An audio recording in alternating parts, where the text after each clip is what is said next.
ñu introduire ko waxtaan wi incha allah comme ni ñu koy waxee li tax ma wax loolu du dara mooy ne fukki chauffeur tamit duñ nekkee ci benn oto mais kenn dawal du dëgg loolu rek la sëñ Moustapha mi matale na lépp waaw lu ñuy wax ci charia mën na ko wax lu ñuy wax ci xaqiqa mën na ko wax loolu moo tax lu xew ma ne na doxal rek tabaarakallaahu su amee nag loo xamante ni mën nañ ko fa wuutu rek ñu taxawee noonu waaye nag lépp loo xamante ni moo ngi fii nañ ko bàyyi ci loxoom rek incha allah ñun ñu topp ci ginnaawam te loolu avec plaisir avec un cœur pur et sincère incha allah yal nañu yàlla boole jàppale ñun ñëpp.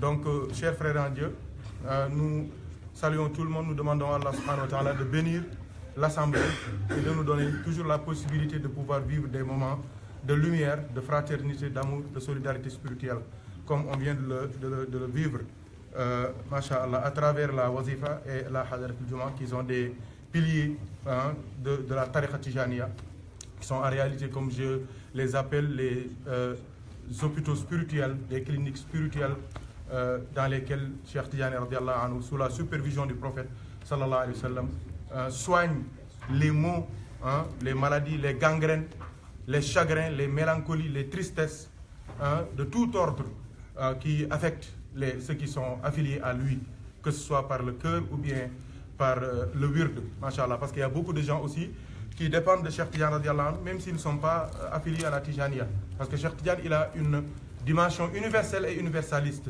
Il a dit que son influx, son effusion, son alimentation a commencé depuis la création, depuis le début de la création. Et ça va continuer jusqu'à la fin de l'existence. Min ladun Adam ila nafri fi sour. Donc lui, que les walis sachent ou ne le sachent pas, c'est lui qui les alimente. Donc alhamdulillah rabbil alamin pour cette chance, cet honneur de nous donner la possibilité de faire partie de ce groupe, de cette élite, de cette crème de la spiritualité. Alhamdulillah, fa nahmadullah ala na'ma'ihi iz khassana bi khayri awliyaihi. Masha'Allah. Donc nous remercions Allah et nous le remercierons jamais assez de nous avoir donné cette chance que tous les awliya ont cherché depuis qu'ils ont commencé à goûter à la lumière d'Allah et à la lumière du prophète Mohammed sallallahu alayhi wa sallam. Ils n'ont cherché que Cheikh Ahmed Tidjani radiyallahu anhu, parce que l'avoir en réalité, c'est avoir tous les saints. Le connaître, c'est connaître tous les saints. C'est pour cela que Seydi Ali Tamassine radiyallahu anhu, il disait que celui qui veut connaître, qu'il ne connaisse que Cheikh Tidjani, parce que connaître Cheikh Tidjani suffit pour connaissance, qu'Allah nous aide et nous assiste. Donc on nous a demandé aujourd'hui de parler un peu des sahaba du prophète sallallahu alayhi wa sallam.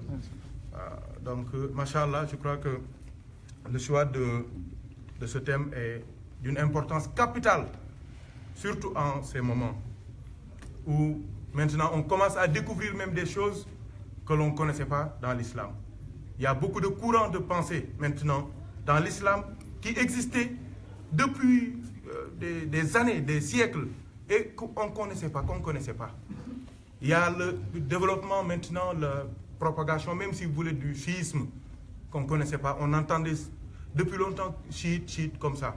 Et maintenant, on voit avec les conflits, avec la guerre en Syrie, avec les Alaouites, les Yézidites, et tous ceux qui ont d'autres, mais qui sont dans l'islam et qui ont d'autres façons de concevoir leur relation avec Allah et avec le prophète Mohammed sallallahu alayhi wa sallam.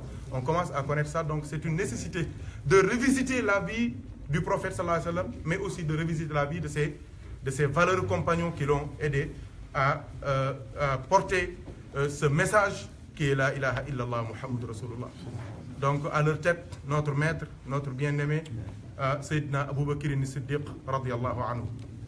Donc que tous les musulmans aiment, et que tous les musulmans envient aussi par sa stature, sa station, sa proximité avec Allah. Et ça va continuer jusqu'au paradis. Parce que le prophète, il a dit, l'homme que l'on va appeler par son nom, le premier homme dans le paradis qu'on va appeler par son nom au complet, c'est Sayyidina Abu Bakr as-Siddiq. Je crois que ça suffit. Le premier homme, parmi tous les habitants du paradis, le premier homme qu'on va appeler par son nom, le nom complet, c'est Abu Bakr as-Siddiq. il faut dire que c'est lui qu'on appelait, avant que le prophète lui donne ce vocable, cet adjectif, cet honneur d'As-Siddiq, c'était Abu Quhafa, hein, donc Ibn Abi Quhafa. Donc Sayyidina Abu Bakr Siddiq, en réalité le nom c'est Abu Bakr, Abu Bikr, Abu Bakr, c'est la même chose. Bikr c'est la Vierge, et on fait allusion à qui? À Sayyidatuna Aïcha, c'est le père d'Aïcha, c'est ça seulement le nom d'Abu Bakr. Et ce qui suit, c'est As-Siddiq. As-Siddiq, il l'a eu, c'est le mois passé, c'est le mois de Rajab, quand le prophète sallallahu alayhi wa sallam a fait son ascension spirituelle, hein, son voyage nocturne, le Isra et le Mi'raj. Le Isra de la Mecque vers Jérusalem, le Mi'raj de Jérusalem au 7e ciel, et plus haut encore, hein, parce que c'est un voyage vraiment qui mérite toutes les causeries, toutes les conférences, Inch'Allah. En revenant de ce voyage-là, le prophète sallallahu alayhi wa sallam a dit aux gens de la Mecque que cette nuit-là, j'ai fait un voyage, je suis allé jusqu'à Jérusalem. Hein? Et ils ont compté qu'il faut 3 mois pour aller à Jérusalem. Donc ils n'ont pas compris. Et là, au lieu même de dénigrer le prophète, hein, ils ont commencé par le chahuter. Ils lui ont dit de lever son pied droit. Quand il l'a fait, on lui a dit encore de lever son pied gauche. Il a dit, si je le fais, je vais tomber. Et on lui dit, mais toi, Donc c'est la raison, c'est l'esprit cartésien. Ils ont commencé à rationaliser ce voyage-là qui dépasse toutes les imaginations et toutes les pensées et tous les intellects, toutes les forces que vous pouvez imaginer. Et ils ont commencé à rationaliser ça. Donc, vraiment, c'était des moments très difficiles. Hein? Sur le champ, l'aide de Dieu est venue. Sayyidina Jibril a montré le plan de Jérusalem. Donc, c'est les GPS maintenant. Hein? C'est les GPS. Quand on était en primaire, c'était les planisphères. Hein? Donc, c'était la première fois que ça apparaît sur Terre. Sayyidina Jibril lui a montré le plan, hein, de la Mecque jusqu'à Jérusalem. Le prophète a répété la même chose. Il a regardé le plan et il a dit on fait ça, on fait, et tout cela. Et les meilleurs guides, les meilleurs commerçants, les meilleurs voyageurs, ils ont dit il n'a fait aucune faute. Lui, il maîtrise mieux que nous-mêmes le chemin qui mène vers Jérusalem. Et là, ils sont empressés à aller voir Abu Bakr Siddiq. Ils lui ont dit, nous, on t'a dit tout sur terre. On a cherché par tous les moyens de te séparer de ton fou là. Mais chaque fois, tu crois plus encore en lui. Mais aujourd'hui, je crois que c'est le jour de la séparation. Parce que lui, maintenant, il ne parle plus de tout ce que vous pouvez penser, Abu Bakr, mais aujourd'hui, il a dit qu'il a voyagé. En une nuit, il est parti faire son ascension spirituelle, son voyage nocturne, son Isra et son Mi'raj, et écoutez la réponse de Sayyidina Abu Bakr Siddiq. Qu'est-ce qu'il leur a dit? In yakun qalaha faqad sadaqa. In yakun qalaha faqad sadaqa. C'est la réponse. Il a dit, si c'est sûr que c'est lui qui l'a dit, c'est vrai. Donc lui, l'information ne l'intéresse pas. Qu'est-ce qui l'intéresse? C'est la source de l'information. Souvent, même quand il y a des conflits, des guerres, ou bien des élections serrées, on dit, mais s'il vous plaît, écoutez une telle radio, ou bien écoutez un tel journaliste. Donc maintenant, c'est le plus l'information qu'on cherche, mais la personne qui donne l'information, ou bien l'organe qui donne l'information. Donc lui, il dit, si l'information vient de lui, c'est vrai, j'ai cru en lui. Et c'est en ce jour que Abu Bakr a eu maintenant un plus dans son nom. Comme je dis, tous les hommes naissent libres et égaux. Mais c'est leurs efforts, c'est leur mission sur terre qui les différencie. Donc, chacun naît avec un nom. Mais je dis souvent aux frères, faites des efforts, soyez persévérants, soyez engagés pour qu'on puisse ajouter quelque chose à votre nom. Soit devant, soit derrière. Hein? Tu es né Mohamed Dia, mais fais des efforts pour être général Mohamed Dia, qu'on ajoute quelque chose, ou bien Cheikh Mohamed Dia, ou bien ingénieur Mohamed Dia. Il faut faire des efforts pour avoir un plus dans son nom, parce que chacun est né avec un nom, hein, sans adjectif, sans titre ou quoi que ce soit. Donc Abu Bakr Siddiq, radiallahu anhu, en ce jour béni-là, il a eu ce titre-là de As-Siddiq. Donc, Sayyidina Abu Bakr aussi, c'est l'un des... c'est le premier des adultes à rentrer dans l'islam. Et il n'est pas rentré seul dans l'islam. Sayyidina Ousmane ibn Affan est rentré dans l'islam par l'entremise, par l'intermédiaire de Sayyidina Abu Bakr. Sayyidina Talhata ibn Ubaydullah, il est rentré dans l'islam par l'entremise de Sayyidina Abu Bakr. Sayyidina Zubayr ibn al-Awwam, lui aussi. Sayyidina Abu Ubaidah ibn Amir ibn al-Jarrah, lui aussi. Sayyidina Saïd ibn Zubayr, lui aussi. Al-Arqam ibn Abil Arqam, Darul Arqam, tout le monde connaît ça dans l'islam. C'est la première université dans laquelle le prophète a formé le premier contingent de musulmans qui ne dépassait pas 40. Donc 39 musulmans. Ensuite, c'est Sayyidina Omar qui est venu être le 40e. Aïwa. Donc, tous ces gens-là, ils sont rentrés dans l'islam par l'entremise de Sayyidina Abu Bakr Siddiq. Et vous remarquerez avec moi qu'il y a Sayyidina Talhata, il y a Sayyidina Az-Zubayr ibn Awam, il y a Sayyidina Abu Ubaidah ibn Amir al-Jarrah et Sayyidina Saïd ibn Zubayr. Les quatre là font partie des 10 promis du paradis. Al-Mubashsharina bil Jannah. Hein? Bien que je l'ai dit hier dans le direct que je faisais, il y en a beaucoup qui disent Al-Mubashirina bil Jannah. C'est pas ça, c'est Al-Mubashsharina bil Jannah. Mubashshar. C'est pas Mubashir. Mubashir, c'est celui qui donne la bonne nouvelle. Al-Mubashshar, c'est celui qui a reçu la bonne nouvelle. Donc ça, c'est une... Souvent, on se trompe sur la dénomination des gens qui sont promis du paradis. Donc, 4 des promis du paradis sont rentrés dans l'islam par l'entremise de Sayyidina Abu Bakr. Donc, tout ce qu'ils feront comme bonne action dans l'islam, Abu Bakr aura sa part. Voyez ce que je veux dire? Ils sont rentrés dans l'islam par Abu Bakr. Ils font partie des 10 promis du paradis par l'entremise de Sayyidina Abu Bakr as-Siddiq radiyallahu anhu. Donc, Sayyidina Abu Bakr, tout le monde le connaît. Il aimait le prophète sallallahu alayhi wa sallam d'un amour qui n'a pas de limite. Il a cru en la religion du prophète Muhammad sallallahu alayhi wa sallam d'une croyance sans limite. Le prophète, il a dit, amenez tous les croyants du monde, vous mettez leur foi sur un plateau. Prenez la foi d'Abu Bakr, vous mettez sur un autre plateau, le poids d'Abu Bakr va gagner. Donc, qui est Abu Bakr alors? Qui est cet homme-là? Quel est son rang? Au niveau spirituel, au niveau économique, au niveau politique, dans tous les domaines de la vie du musulman, de l'islam en général, que je veux dire, Sayyidina Abu Bakr, masha'Allah, est devant. Et ça, c'est vérifié dans toutes les circonstances. Même au décès du prophète, Sayyidina Muhammad. Même quand le prophète a reçu l'autorisation d'aller à Médine pour faire sa hijra. Hein? Sayyidina Abu Bakr, le prophète l'a trouvé vers, si vous voulez, vers 14 heures comme ça.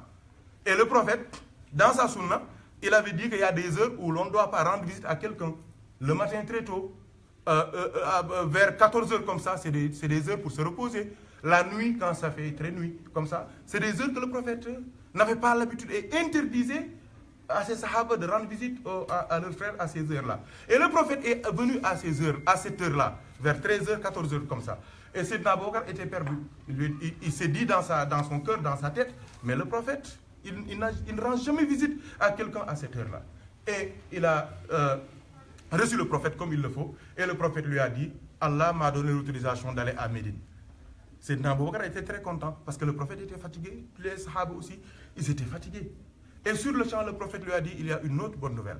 Allah t'a choisi pour qu'on parte ensemble à Médine. Et Sayyidina Abu Bakr, il a pleuré.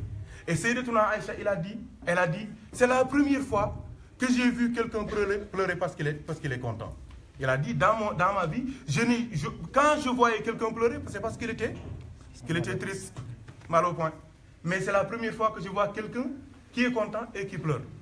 Masha'Allah. Donc, il a pleuré parce qu'il va accompagner le plus noble des êtres, qui est le prophète Muhammad, sallallahu alayhi wa sallam. Et sur le champ, il est allé s'occuper des montures. Donc ça, c'est une autre histoire. On verra peut-être dans l'histoire de sa hijra vers Médine. Il y a tous les détails. Sayyidina Abu Bakr a pris toutes les dispositions pour que le voyage se fasse dans très bonnes conditions. C'est pour cela aussi il faut être humble. Le Sayyidina Abu Bakr, il a fait preuve d'une humilité que l'histoire retiendra jusqu'à la fin des temps. Pourquoi? Parce que Sayyidina Abu Bakr, il faut le dire, il avait presque le même âge que le prophète sallallahu alayhi wa sallam. Ils ont vécu même les mêmes années.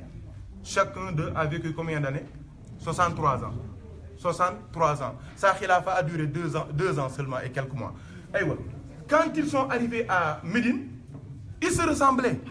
Parce que quand tu aimes quelqu'un, mais dans les Sahaba, il y en a beaucoup qui étaient à Médine, ils ne connaissaient pas le prophète Mohammed. Ils l'ont vu, ils ont cru en lui sans l'avoir vu. Les habitants de Médine ne l'ont pas vu. Il y avait notre frère, le grand Ammar ibn Yasir, non, c'est pas Ammar, c'est lui que le prophète avait envoyé là-bas comme ambassadeur. Comment on l'appelle encore? Hein? Le jeune là. Hein? Non. C'est le fils du riche là, sa mère l'a renié. Hein? Mus'ab ibn Umayr. Mus'ab ibn Umayr. C'est lui qui a fait le déplacement à Médine et qui a converti tous les Médinois à l'islam. C'est pour cela que nous aussi on a l'obligation et l'autorisation et tout pour propager l'islam partout. Il est parti. C'est un jeune, fils d'une maman très riche qui s'est détourné de tout pour chercher l'agrément d'Allah subhanahu wa ta'ala. Il dit, il a fini par dire à sa maman, si tu avais 1000 âmes et que tu meurs 1000 fois, je ne renierai jamais la religion de Mohammed. Sa maman lui avait privé de tout, de tous ses habits, de tous ses parfums, de tout ce qu'il possédait comme bien. Il lui dit, je préfère Mohammed à tout cela. Mais son nom continuera, et moi je ne connais même pas le nom de sa maman. Et je ne veux pas connaître. Sayyidina Mus'ab a converti les habitants de Médine. Quand le prophète sallallahu alayhi wa sallam est arrivé avec Sayyidina Abu Bakr, ce lundi-là, les gens de Médine les confondaient. Il y en a qui disaient celui-là c'est Mohammed, l'autre disait celui-là c'est Mohammed. Qu'est-ce que Sayyidina Abu Bakr a fait? Il a enlevé son manteau et il a cherché des bâtons, on peut dire ça, a cherché une sorte de parasol, de parapluie, hein, et il l'a fait en l'honneur du prophète et les gens ont commencé à dire, donc celui-là à qui on fait cet honneur, c'est Mohammed. L'autre qui le fait, peut-être c'est son compagnon. Donc ça c'est un acte qui lui a valu maintenant une reconnaissance éternelle. Qu'Allah soit content de lui encore. Sayyidina Abu Bakr Siddiq, il faut le dire aussi, toute sa vie, il a donné ses avoirs. Tout ce qu'il a eu, tout ce qu'il avait, il l'a donné au prophète Mohammed sallallahu alayhi wa sallam. Jusqu'à la mort du prophète sallallahu alayhi wa sallam. Quand le prophète était malade, il était parti vers Sunn, dans les faubourgs, dans la banlieue de Médine, un quartier qu'on appelle Alia. Il était là-bas, hein, il avait une ferme là-bas avec beaucoup de gens. Il y en a qui disent que même il avait une femme là-bas, des trucs comme ça. Mais en réalité, il n'était pas là le moment du décès du prophète. Quand il est venu, il a trouvé vraiment le désordre total. C'est normal. C'est normal. C'est le prophète qui est décédé. C'est pas un péché de perdre raison. Du tout. C'est pas un péché de pleurer. Du tout.